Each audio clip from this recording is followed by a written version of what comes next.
Hello everyone, Pranam.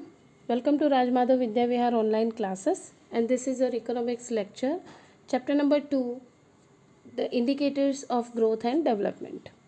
Last lecture में हम लोगों ने इंडिकेटर्स ऑफ डेवलपमेंट में हम लोगों ने दो उसके डेवलपमेंट मेजरमेंट इंडिकेटर्स के बारे में पढ़ा, नेशनल इनकम के बारे में पढ़ा और पर कैपिटा इनकम के बारे में पढ़ा.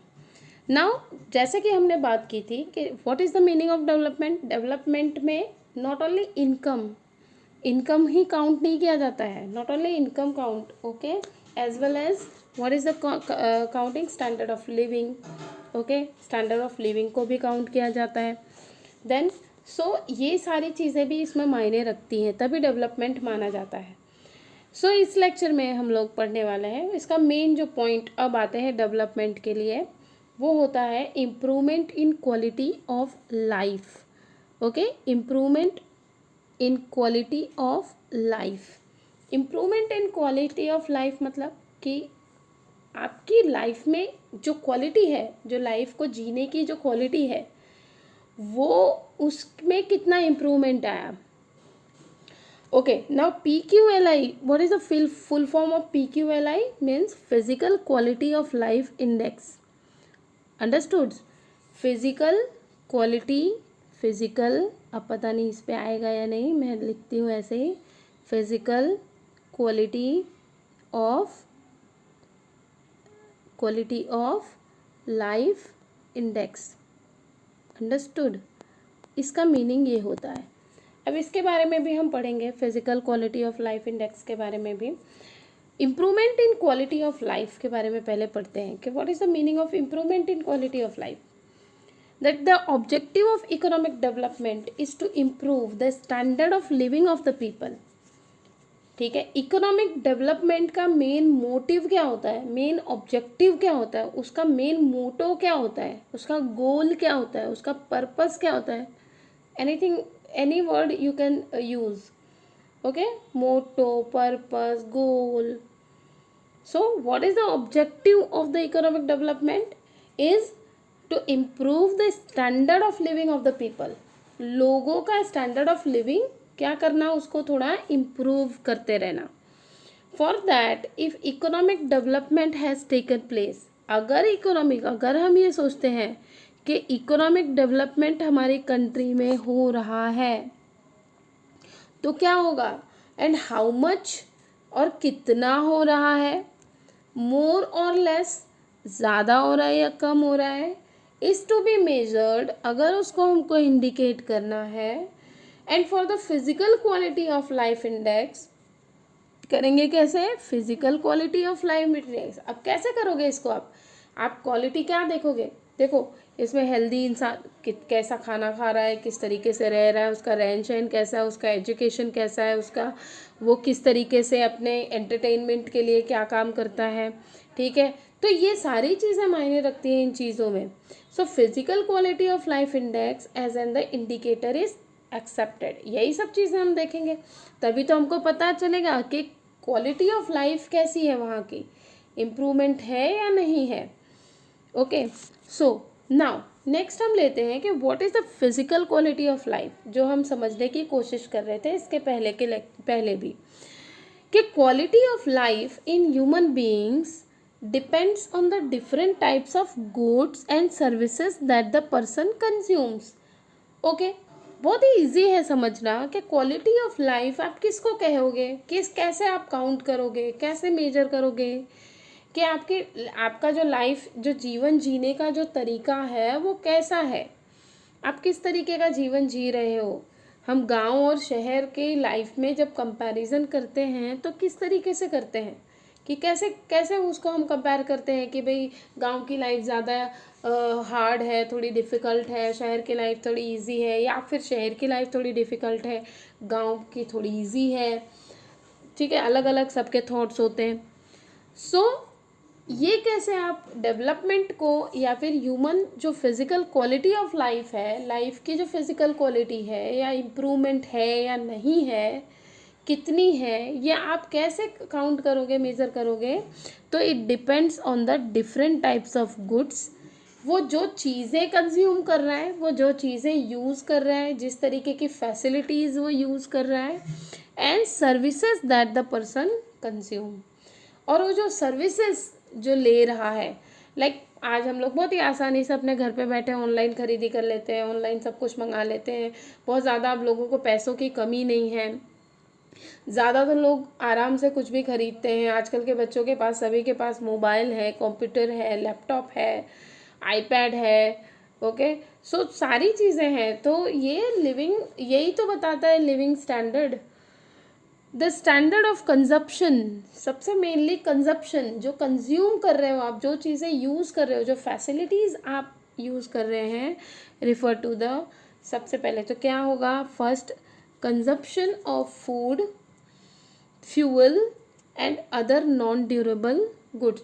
इतनी ज़रूरी चीज़ ना हो, नॉन ड्यूरेबल का मतलब क्या होता है, नॉन ड्यूरेबल मतलब ऐसा नहीं कि आप उसके बिना मर जाओगे, ऐसी चीज़ जैसे हम लोग कहते हैं ना कि भाई मोबाइल फ़ोन में ना थोड़ा सा छोटा दिखता है, ये जो हम पढ़ रहे हैं आजकल ऑनलाइन क्लासेस जब पढ़ते हैं, तो ये जो वीडियोस देखते हैं तो उसमें थोड़ा छोटा छोटा दिखता है, नहीं मज़ा आती पूरे दिन मोबाइल में देखने की, तो बच्चे डिमांड करते हैं कि हमको लैपटॉप ला के दे दो, ठीक है। तो लैपटॉप ला के देंगे तो क्या होगा, स्क्रीन थोड़ी सी बड़ी हो जाएगी, तो हमको ज़्यादा समझ में आएगा, ज़्यादा तो, लेकिन इट इज़ नॉट नेसेसरी, आपका काम चल रहा है, ठीक है। अब देखो, नॉन ड्यूरेबल का मतलब, जो नेसेसरी चीज़ें होती हैं इट इज़ ड्यूरेबल, मतलब खाना है, ओके, कुछ अमुक चीज़ें घर में ऐसी हैं जिसके बिना काम नहीं चल सकता, बट बहुत सारी चीज़ें ऐसी होती हैं जिसके बिना काम आराम से चल सकता है, बट फिर भी हम लेते हैं उसको। सो फूड, फ्यूल, फ्यूल कैसे कि आप घर में भी फ्यूल का यूज़ करते हैं और बाहर भी, पेट्रोल है, डीजल है, ठीक है। घर में 4 लोग हैं लेकिन 5-6 गाड़ियाँ होती हैं लोगों के घर में। सो ये चीज़ देखना। Second number, consumption of durable and semi durable goods, कुछ ड्यूरेबल और कुछ सेमी, कुछ कुछ यूज़ होने वाली चीज़ें, ऐसी चीज़ों का यूज़ करना। Consumption of services during the period of time, service लेना, चीज़ों को, जो चीज़ ली आपने उसको सर्विस देना, बाय अ पर्सन और a group of a people, okay. इसको हम समझते हैं, और this consumption standard of living standard determines the physical quality of life. ये चीज़ें अगर आप देखते हैं तो आपको समझ में आता है कि what is the quality of life we have uses, okay. हम किस तरीके की यूज़ कर रहे हैं लाइफ, हम किस तरीके के कंज्यूमर्स हैं, हम किस तरीके की चीज़ें ले रहे हैं, हम कैसी लाइफ जी रहे हैं, ऐसा बोल सकते हैं हम कि which type of life we okay, हम किस तरह से जी रहे हैं।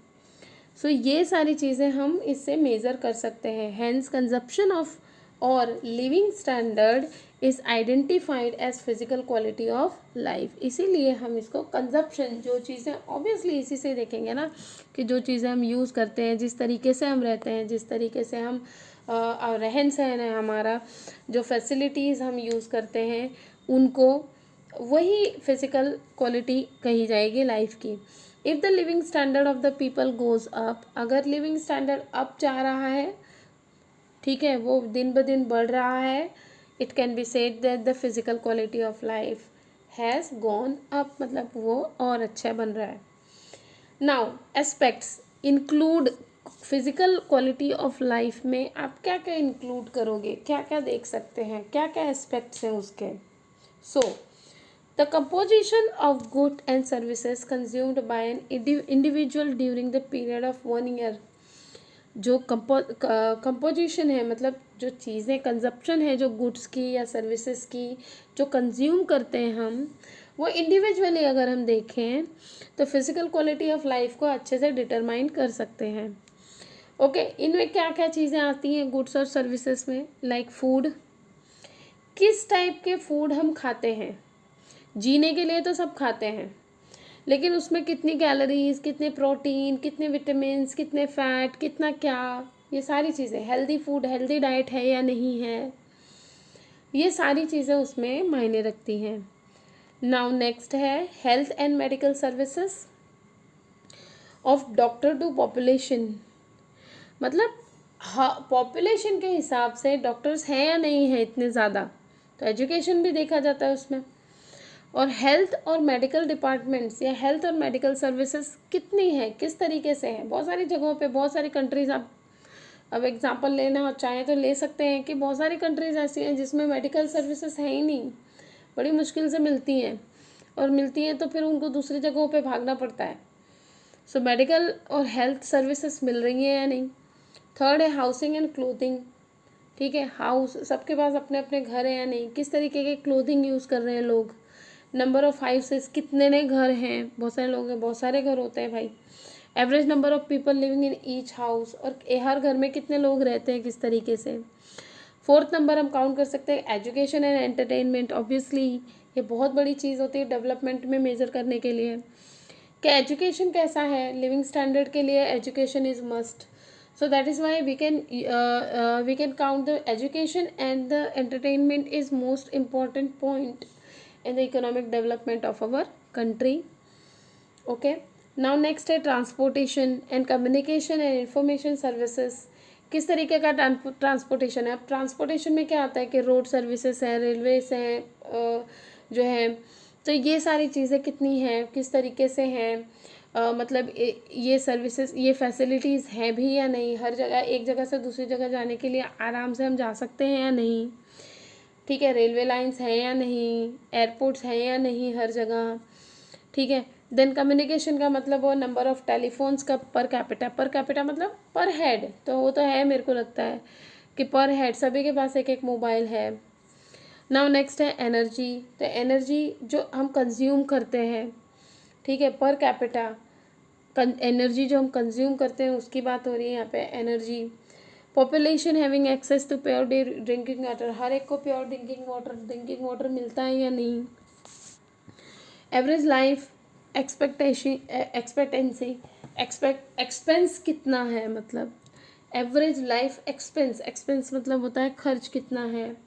इन्फेंट मोर्टेलिटी रेट क्या है। इन्फेंट मोर्टेलिटी रेट का मतलब होता है कि मृत्यु दर, शिशु मृत्यु दर, मतलब कि बच्चों की जो डेथ होती है, बच्चों की जो डेथ हो जाती है, तो मेडिकल अगर इक्विपमेंट सही नहीं है, अगर मेडिकल सर्विसेज सही नहीं है, तो ये चीज़, सारी चीज़ें पहले बहुत होती थी।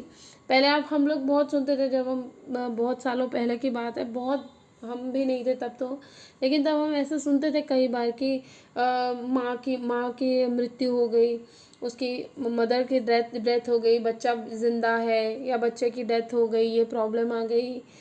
तो ये सारी चीज़ें हम बहुत सुनते थे, लेकिन आज आपको ये चीज़ें सुनने को जल्दी मिलेगी नहीं, बहुत कम, बहुत ही रेशियो इसका कम है।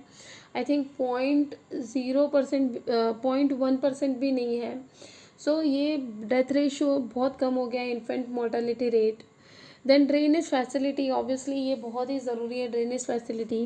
If there is improvement in the about 10 aspects, अगर इन 10 चीज़ों में इम्प्रूवमेंट देखने को मिलती है, so then it can be said that there is a improvement in the physical quality of human life. So human life की फ़िज़िकल क्वालिटी चेंज हो रही है या फिर इम्प्रूव हो रही है, ये हम बोल सकते हैं।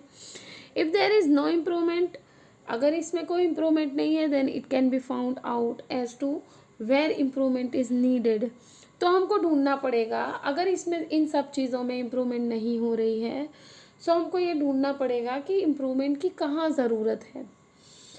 And the remedial measure can be adopted in the increase rate of development. फिर क्या करना पड़ेगा, रेमेडियल मतलब रैंडमली लेना पड़ेगा हमको इकोनॉमिक डेवलपमेंट मेजरमेंट के लिए। Every indicator can be relatively expressed, that indicator which has the highest value of given 100 PTS. Now developed countries give greater importance for the improvement the physical quality of life. Now PQLI जैसे मैंने आपको कहा physical quality of life index के बारे में है, ठीक है, कि physical quality of life index क्या है। ये काफ़ी लंबा टॉपिक है, तो इसको हम नेक्स्ट लेक्चर में पढ़ेंगे। अभी फ़िलहाल इतना ही, तब तक के लिए प्रणाम।